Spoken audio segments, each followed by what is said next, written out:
இன்றைக்கு நாம் தியானிக்க இருக்கிற வசனம் நீதிமொழிகள் 18ஆம் அதிகாரம் 22வது வசனம். மனைவியை கண்டடைகிறவன் நன்மையானதை கண்டடைகிறான், கர்த்தரால் தயை பெற்றுக்கொள்ளுகிறான். இன்னைக்கு கர்த்தர் நம்மோடு இடைப்படுகிறார். மனைவியை கண்டடைகிறவன் நன்மையானதை கண்டடைகிறான் அப்படின்னா என்ன அர்த்தம்னா, ஒரு நல்ல மனைவி, ஒரு தேவ பக்தி உள்ளவள், குடும்பத்தை அருமையாக நடத்தக்கூடிய ஞானம் உள்ள ஒரு மனைவியை ஒரு புருஷன் பெறுகிறான்னா அது கர்த்தர் அவனை நன்மை அடையதாக, நன்மையை அவன் கண்டடைகிறதாக கர்த்தர் சொல்லுகிறத பார்க்குறோம். அதே போல் கர்த்தராலே அவன் தயை பெற்றுக்கொள்ளுகிறானாம். ஒரு நல்ல மனைவியை அடைவதனால் அந்த புருஷன் கர்த்தரிடத்திலே தயை பெற்றுக்கொள்ளுகிறான்.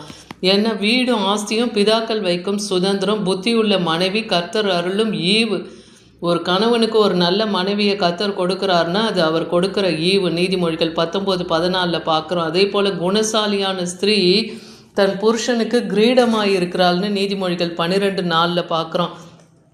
ஆனால் தன் புருஷனுக்கு இலச்சையை உண்டாக்குகிறவள் அவள் அவனுக்கு எலும்புருக்கியை போல இருக்கிறாள். அவனை கஷ்டப்பட்டு கொண்டே இருக்கான்னா அவள் எலும்புருக்கியை போல இருக்கிறாள். அவள் ஒரு மனுஷன் கவலைப்பட்டு எலும்புருக்கி போல ஆகிடுவானா. அவனுடைய சத்துக்களை எல்லாத்தையும் அது உறிஞ்சுகிறதா ஆயிடுது. ஒரு சண்டை சச்சரவுகளை உண்டாக்கி கொண்டே இருக்கிற ஸ்திரீ அந்த புருஷனை எலும்புருக்கி போல ஆக்கிடுவான்னு சொல்லப்படுது. அதே போல் 1 கொரிந்தியர் 7:2 பார்க்குறோம். வேசித்தனம் இராதபடிக்கு அவனவன் தன் சொந்த மனைவியும் அவளவள் தன் சொந்த புருஷனை உடையவளாக இருக்கணும். தேவன் எதுக்காக இந்த உலகத்தில் கணவன் மனைவி என்கிற உறவை கொடுத்தார்? ஆதியிலே ஆதாமை மண்ணிலிருந்து தேவன் தன் சாயலை உண்டாக்கி அவனுக்கு அயர்ந்த நிர்த்தரையை கொடுத்து அவன் விலா எலும்பில் இருந்து தான் ஒரு ஸ்திரீயை உண்டாக்கி, ஒரு மனுஷியை உண்டாக்கி அவளுக்கு ஏவாள் என்று பெயரிட்டு அவனுக்கு ஏற்ற துணையாக கொடுக்குறாரு.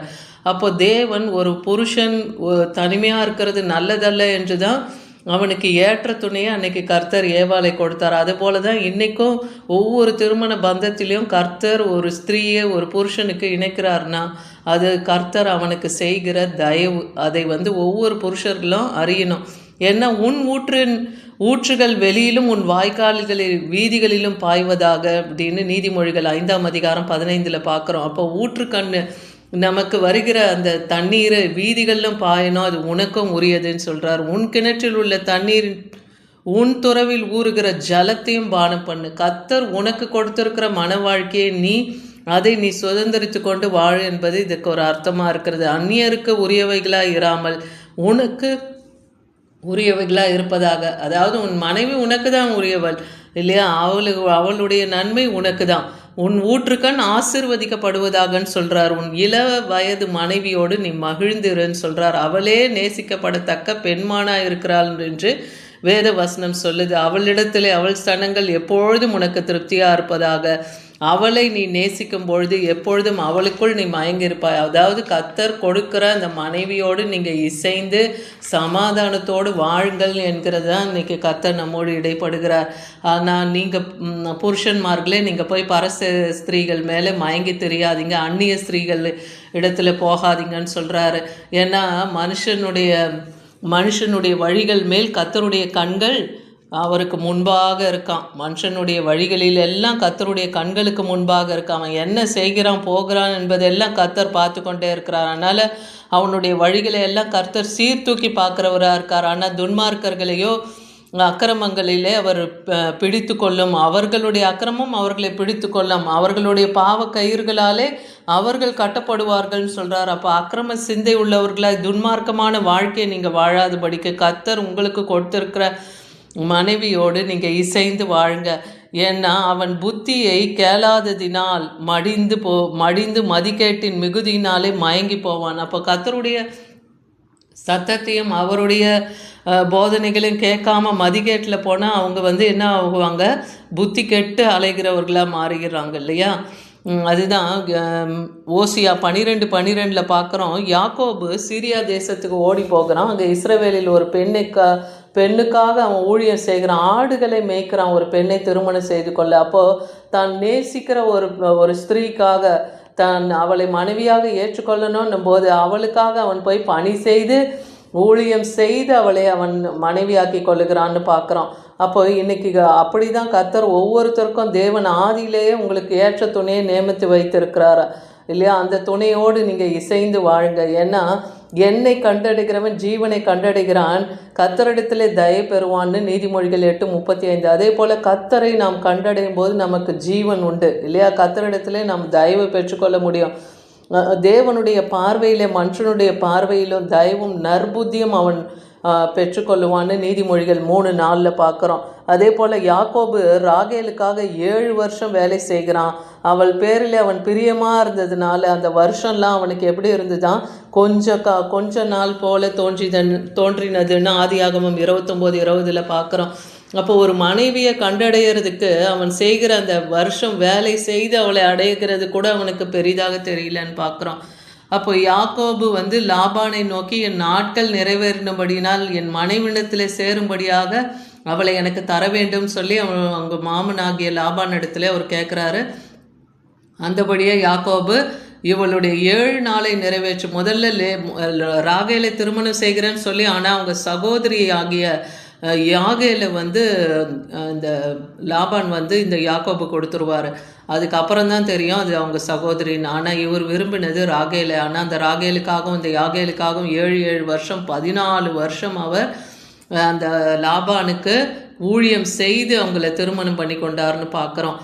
அதே போல் குணசாலியான ஸ்திரீயை இன்னைக்கு கண்டுபிடிக்கிறவன் யார்? நீதிமொழிகள் 31 10 31 வரைக்கும் பாருங்கள். ஒரு ஸ்திரீயை குறித்து எப்படி இருக்கணும் என்பதையும் அது இந்த வசனங்களை தியானிக்கிற புருஷன்மார்களும் அறிந்து கொள்ளணும். தங்களுடைய மனைவியும் தங்களுக்கு தேவன் எப்படி கொடுத்துருக்கிறார்னு. ஏன்னா குணசாலியான ஸ்திரீ விலை மதிக்கத்தக்க முத்துக்களை பார்க்கிலும் உயர்ந்ததாக இருக்கான். ஒரு நல்ல குணசாலியான ஸ்திரீ கிடைக்கிறது. அவள் புருஷனும் அவளை நம்புவான்னு பார்க்குறோம். அவனுடைய சம்பத்து குறையாது. ஒரு குணசாலியான ஸ்திரீயை கர்த்தர் உங்களுக்கு கொடுக்குறாருன்னா உங்கள் சம்பத்து குறையாது, அது பெருகும். அவள் உயிரோடு இருக்கும் நாளெல்லாம் அவனுக்கு தீமைக்கல்ல, அவள் நன்மை செய்கிறவள் என்பதே அந்த புருஷன்மார்கள் இன்றைக்கும் அந்த வசனத்தை கேட்கிறவர்கள் அறிந்து கொள்ளணும். ஏன்னா அவள் ஆட்டு மயிரின் சணலை தேடி தன் கைகளினாலே அதை உற்சாகத்தோடு என்ன பண்ணுறா, அது கம்பளங்களை எல்லாம் செய்கிறாள் இல்லையா, அதெல்லாம் செய்கிறா. அதே போல் அவள் வியாபார கப்பலாக இருக்குது. இன்றைக்கி எத்தனை ஸ்திரீ தன் குடும்பத்தை கட்டி பாதுகாக்கவும் அந்த குடும்பத்துக்காக தன்னுடைய படிப்பு காரியங்கள் எல்லாத்தையும் தியாகம் செய்து எத்தனை பேர் வேலை செய்து சம்பாதித்து அந்த குடும்பத்தை காப்பாற்றுறாங்க. அப்போ ஒரு ஸ்திரீ வியாபார கப்பலாகவும் இருக்கா. அவள் தூர தேசத்தில் கூட போய் உழைத்து அந்த குடும்பத்துக்கு சம்பாதித்து கொடுக்குறவளாக கூட இந்த நாட்களில் இருக்காங்கன்னு பார்க்குறோம். இது அந்த நாள்லேயே அவளை வியாபார கப்பல்னு சொல்லப்படுது. அப்போ தூரத்துலேருந்து தன் ஆகாரத்தை அவள் கொண்டு வருகிறாள். அப்போ அந்த சம்பாத்தியத்தை கொண்டு வீட்டின் ஆகாரத்துக்கு அது பயன்படுத்துகிறது தான் பார்க்குறோம். அதே போல் ஒரு குணசாலியான ஸ்திரீ இருட்டோடு எழுந்து தன் ஆகாரத்தை அவள் தன் வீட்டாருக்கும் தன் வேலைக்காரர்களுக்கும் அவள் படி இருக்கிறவளாக இருக்கிறா. அதே போல் ஒரு வயலை விசாரித்து அதை வாங்கி தன் சம்பாத்தியத்தினாலே ஒரு திராட்சை தோட்டத்தை கூட நாட்டுகிறாள். இன்றைக்கி எத்தனை பெண்கள் குணசாலியாக ஒரு சொந்த வீடு வாசல் நிலம் தோட்டம் துறவுன்னு வாங்குகிறவங்க எத்தனை மனைவிமார்கள் இருக்காங்க. இதையும் கணவன்மார்கள் உணரணும். அவங்க தங்களுடைய உழைப்பினாலும் அந்த குடும்பத்தை கட்டி காக்கணும் என்பதற்காக அநேக தியாகங்களை செய்து இதெல்லாம் செய்கிறாங்க. இதையும் புருஷன்மார்கள் உணரணும் இல்லையா?